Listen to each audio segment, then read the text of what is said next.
Hello everyone, welcome back to another video. If you noticed that I skipped a video last week, it's because Hurricane Ian hit, and then I was also going through some personal things, so it just felt appropriate to skip a week.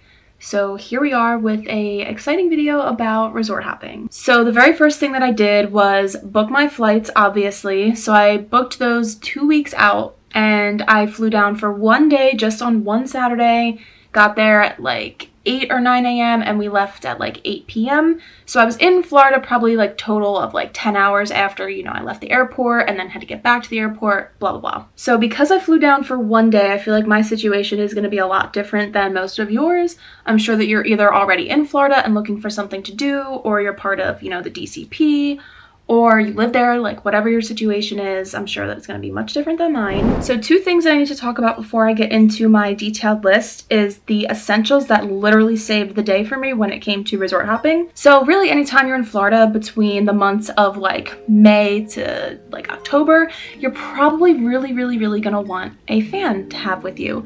I normally will just carry around my sweat towel when I'm in the parks and stuff because I don't usually have makeup on because I'm sweating so badly. With resort hopping and wanting to keep my makeup looking fresh, I desperately needed a fan, and I would 10 out of 10 recommend this one off of Amazon.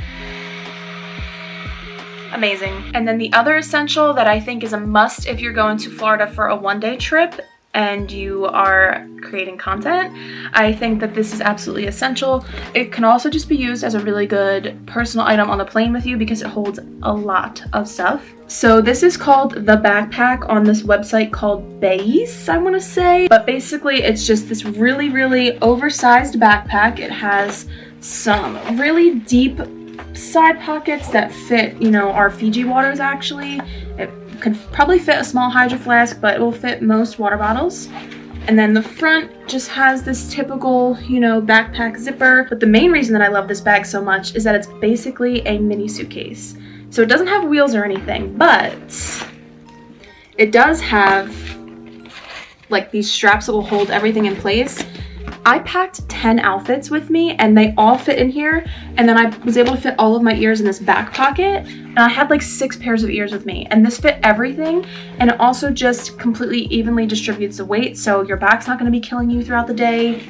This is what the other side of the backpack looks like. It just has a clear zipper compartment and then a netted one, and yeah, this thing will hold a lot of stuff, so I would 10 out of 10 recommend this bag. I believe it's like $80 on that website, which will be linked down below. So my guide with how to start resort hopping is to choose which resorts you want to visit, why you want to visit, and then what you're going to eat, and then what you're going to do there. I believe that having a specific goal as to what you want to accomplish at the resorts is the very first thing that you should do when it comes to resort hopping. If you simply just want to see the resorts, I think that you should follow some of the Disney transportation routes. If you're going mostly for content purposes or you just want to have a really fun day taking pictures, I believe that this is a great video because I got over 500 pictures that I had to sort through throughout the day, and it got me enough content to last me from September to December.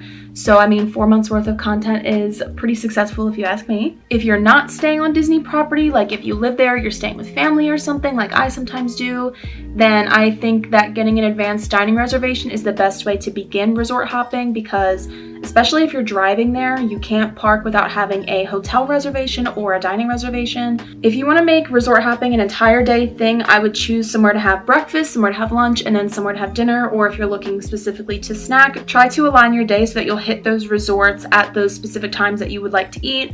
If you can get advanced dining reservations, I would highly recommend doing that. So if you're staying on Disney property, the most effective way to resort hop is to use the transportation that is available at your home resort.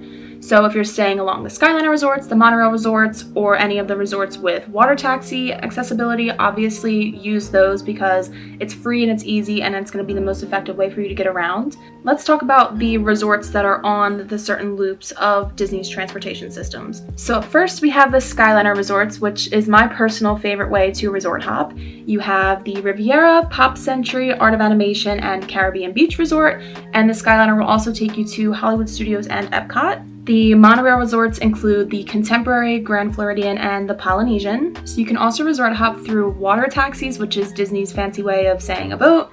and that will take you to the Polynesian, the Grand Floridian, Fort Wilderness, and Wilderness Lodge. You can also take the water taxi from Epcot and Hollywood Studios, and that will take you to the Swan, the Dolphin, the Boardwalk, and the beach and yacht clubs. There's also a water taxi route from Disney Springs, which will take you to Old Key West, Saratoga Springs, and Port Orleans, Riverside, and French Quarter. And then lastly, you have Disney's bus system, which will take you from any resort to any park, or from any park to any resort. You cannot resort hop from the buses. So I did know that you couldn't park at a Disney resort without having a hotel or a dining reservation, but I didn't know that it was the same when it came to Ubering to a resort, because when we Ubered from the airport to Riviera, the security guard at the gate asked for a last name for a reservation, and I told him we were there to eat at a quick service, which was true because we had breakfast at La Petite in Riviera, and that security guard was nice enough to let us in, but I don't think that would be the case for everyone at each resort, so definitely make sure that you have an advanced dining reservation if you plan on parking or Ubering to any of these resorts. So another big piece of advice, which I think most people know, but I want to share anyway, is that you cannot get into any of the Disney Resort hotel pools without a hotel reservation. So don't plan your day around resort hopping thinking that you're going to be able to get into any of the pools, because you cannot. And then my last piece of advice is to pack as lightly as you possibly can, especially if you're resort hopping through the monorail loop, because you do have to go through security each and every time you get onto the monorail. And for me, I had a lot of makeup in my purse, which was for some reason setting off the security, and I had to go through my bag each time, and with having 10 outfits and an overstuffed bag, that was not fun because it always took so long. So yes, definitely pack as lightly as you possibly can. So the last part of this video is going to be all about my recommendations for what you should do at each of the resorts that I had the experience of visiting. So at Riviera, we ate at La Petite Cafe for breakfast. We just got pumpkin spiced iced lattes, and then we got the buttered croissants. They were pretty good. I don't know if the coffee is anything I'd really write home about, but their pastries seemed to be really good, and obviously the atmosphere was great. We didn't do much exploring around the inside of the hotel because I was strictly there to get pictures at the Peter Pan and Tangled murals. So, I mean, the views are amazing outside. I would definitely recommend taking pictures at each of those. Check out my Instagram at Taylors_Tower for all of the photos that I will be releasing over the next 4 months. But yeah, visiting those murals is definitely the top thing that I would recommend to do at the Riviera. And then you also have the Skyliner in the background, which is another great opportunity for photos. But other than that, we didn't have too much time at the Riviera, but I know that it is a beautiful resort, so even if you get pictures in front of just the hotel, I think that that is good as well. And then the next resort that we went to was Art of Animation, which was probably one of my favorite resorts, specifically because the Cars area is so well themed. There's endless photo opportunities at this entire resort, but especially at the Cars section. So I would definitely recommend getting photos in each of the sections of the hotel. There's Finding Nemo, Lion King, Little Mermaid, and Cars. The other thing that we did at Art of Animation was we had lunch at Landscape of Flavors. I don't think that that was anything to write home about at all. Actually, the ham and cheese sandwich that me and Hannah both got was not good, so I would not recommend getting that. And then the other thing that I would highly recommend to do at Art of Animation is to visit their gift shop, because I found that they had a lot more merch than most of the other resorts. So if you're looking for something specific, that's probably a good place to check for it. So the next resort that we visited was the Contemporary, and there's not too much to do there, but I actually really liked going there because it was a different experience for me. I had never been there before, and it's very unique inside because the monorail takes you directly into the resort, and then all of the rooms are completely around you. So that's obviously a very unique experience, especially if that's something you've never done before. So I would definitely monorail into the Contemporary and then check out the gift shops, which are going to be directly below the monorail. So there are 2 gift shops, but the cast member said that you could take clothes like from each store and then make one big purchase. I was a little too nervous to do that, but we did make 2 separate purchases at each of those gift shops. So after visiting the gift shop, the next thing that we did was take a few photos by the Mickey neon wall art that's there. That's a great photo op, and it's something very unique to Disney World. There's nothing like it anywhere else. And then after taking some photos there, we went down the stairs to the left outside. To the right is your pool, and then to the left of that is like this really big Mickey arch that has like the little ears. I'll put in some pictures, but I think that's a really, really good photo opportunity and you should definitely take advantage of that. And then I believe that you can do a boat rental. So I think you can rent a boat for like 30 minutes or an hour or so and then go out on Bay Lake, which is another really cool thing to do. Then we took the monorail over to Polynesian Resort and I really, really like the Poly, especially at Pineapple Lanai. They have a Dole Whip swirl. So it is pineapple soft serve mixed with vanilla was the flavor that we got. I believe they have seasonal flavors, but the pineapple vanilla swirl float especially is mixed with pineapple juice. That was chef's kiss, 10 out of 10. I will not shut up about it. It was so good. Hannah got just the regular Dole Whip swirl and she loved hers. So that's a 10 out of 10 recommendation from me to do at Poly. And then you can also visit Ohana if you have an advanced dining reservation. I know their food is supposed to be really good. I have never eaten there though. And then there's also Kona Cafe, which I believe is under construction right now. So there wasn't like too much food options for us there because we didn't have a dining reservation. So we just ate at Pineapple Lanai and then we checked out their gift shop. It wasn't anything too crazy, but they do have some Poly specific merch. So the other thing that I would recommend to do at Poly is to just sit on the beach and take in the ambiance there. You can get some photos as well. I believe that you can see the castle very clearly from the beach because I was able to see it from Pineapple Lanai. But unfortunately, a thunderstorm rolled over right after we got our Dole Whip, so I wasn't able to get any photos on the beach. And then you can also get some photos inside the lobby because they have some really cool like chandelier lights that you can take photos with. However, their lobby was the busiest that I had seen all day, probably because the thunderstorm was rolling in, but it was just kind of way too busy for me to even get, you know, pictures that I was happy with, but I did end up getting a few, so I will insert those. And then the only resort that was on my list that we didn't get to go to was the Grand Floridian. I've been there before. It's a beautiful resort to get photos at. I know that they have a Joffrey's there. I know you can get coffee.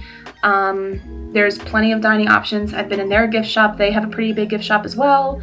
So the Grand Floridian is a really nice place if you're looking for some photo opportunities. The reason that I wanted to visit it on this trip specifically is because I wanted to get some photos at the wedding pavilion, but we were already an hour behind our schedule and I didn't want to wait for the thunderstorm to pass. And then we actually ended up having to go back to Art of Animation because I really wanted to get a reel that I'd forgotten to film earlier. So we quickly went back to Art to just get that reel, and then we also both wanted something from that gift shop, so we grabbed that while we were there.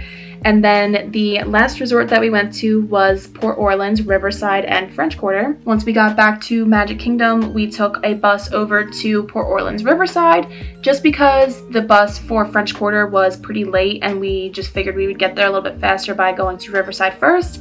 I would not recommend doing this because where the bus drops you off at Riverside is so far. Maybe I was just lost, but the GPS said it was like only like a 6-minute walk. It ended up being almost like a half hour. I was probably just lost, but I would not recommend doing that. I think that you should wait for your bus to take you to the exact resort that you want to get to, especially if you don't know where you're going. However, I will say that just walking through Riverside and seeing the carriage rides was a sight in and of itself. I think that Riverside is beautiful. It's very, very peaceful. It's quiet. There's a lot of nature surrounding you, and I think that that's a great resort to visit to get some photos outside as well. So the last resort that we visited was Port Orleans French Quarter, and we were specifically there to get the Mickey beignet sundae from Scat Cat's Club Cafe. And they also had a raspberry beignet, a chocolate covered one, and I think they had some other kind of seasonal beignet, but we just specifically wanted the sundae, obviously for pictures and obviously because it's delicious. They also have a pretty big gift shop there, but the other thing that I would recommend to do at Port Orleans is they have a section where there's like some dancing alligators. I think that that's a good photo op. And then also each of the buildings is like different colors, so I think that that's a great photo opportunity as well. So that is all the advice that I have for what you should do at the resorts that I was able to visit. Now, like I said, I was at each resort for maybe an hour because we were only there for about 10 hours and we visited 6 resorts, which I feel like is a pretty decent amount to visit that quickly. But because I was there just to get pictures, I feel like I wasn't able to explore each resort in as much detail as I would have liked to. So if you have any advice for anybody else that might be watching this video, make sure to leave a comment down below. Make sure to like this video if you enjoyed watching it. Subscribe for new videos every Friday, and I will see you real soon. Bye!